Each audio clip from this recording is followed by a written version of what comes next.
Derrière la question de l'immersion, il y a une graine que je ne souhaite pas, et cette graine, elle nous met devant une responsabilité devant l'histoire. Cette graine, c'est tout simplement la question de savoir si nous voulons que tous les enfants, non seulement aillent à l'école, mais apprennent le français et le fassent dans un cadre général de respect des valeurs de la République. C'est extrêmement important sur tous les enjeux. Nous pouvons promouvoir la langue régionale sans pour autant consacrer le principe de l'immersion au travers de ce qui vous est proposé. Je vous remercie.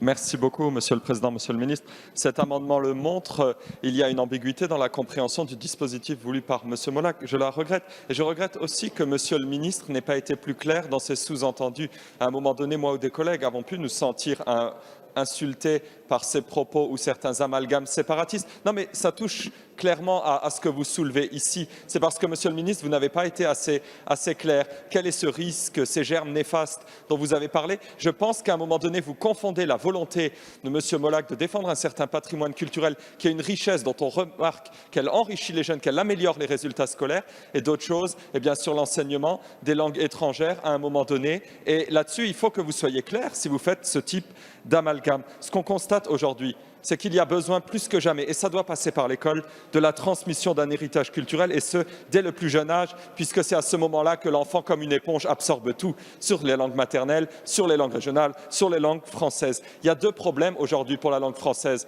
Ce n'est certainement pas l'enseignement immersif à l'école. C'est la novlangue Twitter, universaliste et inclusive, qui est une véritable paupérisation linguistique et culturelle pour notre pays, et il faut y veiller.